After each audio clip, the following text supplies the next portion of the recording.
বন্ধুরা, আমরা সবাই জানি যে ধূমপান বা মদ্যপান স্বাস্থ্যের জন্য ক্ষতিকর, কিন্তু একবার চিন্তা করুন তো, আপনি খুব শখ করে রান্না করতেছেন আর সেই খাবারের স্বাদ বাড়াতে যে মশলাটা আপনি সবজির মধ্যে দিতেছেন সেটা যদি আপনার বা আপনার সন্তানের শরীরে ক্যান্সার ছড়িয়ে দেয়। হ্যাঁ, ঠিক শুনছেন।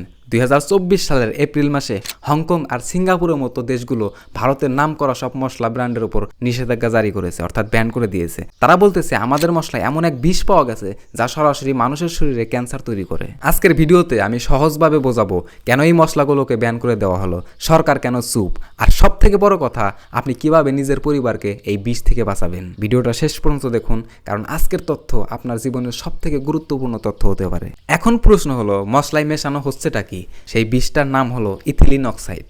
মশলা যখন চাষ হয় তখন তাতে অনেক সময় পোকা বা ব্যাকটেরিয়া থাকে। এই ব্যাকটেরিয়া মারার জন্য বড় বড় কোম্পানিগুলো ইথিলিন অক্সাইড নামের একটা গ্যাস ব্যবহার করে। নিয়ম হলো, এই গ্যাস দিয়ে জীবাণু মারার পর মশলাটাকে খুব ভালো করে পরিষ্কার করতে হয় যাতে গ্যাসের কোনো অংশ মশলায় না থাকে। কিন্তু কোম্পানিগুলো লাভের জন্য এই ধাপটা ঠিক মতো করে না, ফলে মশলার প্যাকেটের ভেতর এই বিষাক্ত গ্যাস থেকে যায়।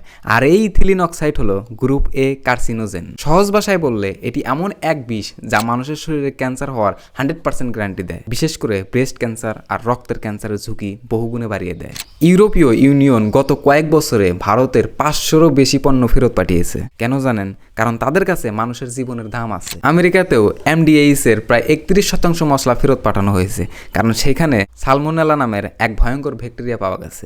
এই ব্যাকটেরিয়া আপনার পেটে গেলে মারাত্মক বমি, জ্বর, এমনকি আপনার নার্ভ সিস্টেমকে নষ্ট করে দিতে পারে। বিদেশের সরকারগুলো তাদের নাগরিকদের সতর্ক করে দিয়েছে, মশলা নিষিদ্ধ করেছে, কিন্তু আমাদের দেশে কি হইতেছে? আমাদের টিভি চ্যানেল কি এই নিয়ে কোনো আলোচনা দেখাইতেছে? সরকার কি কোনো ওয়ার্নিং দিয়েছে আমাদের? উত্তর হলো না। বিদেশের সরকার নিয়ম আরো কড়া করতেছে, যেখানে আমাদের দেশে ঠিক উল্টোটা হইতেছে।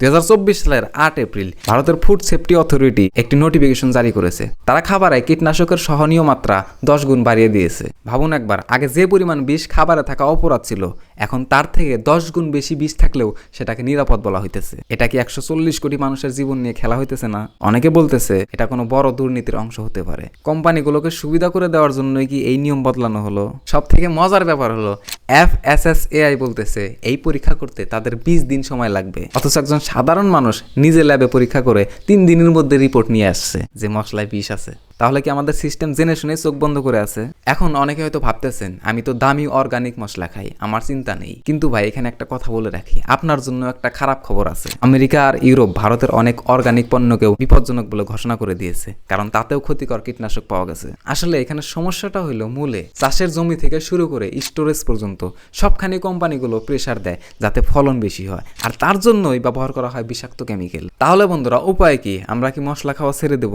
না, সেটা সম্ভব না।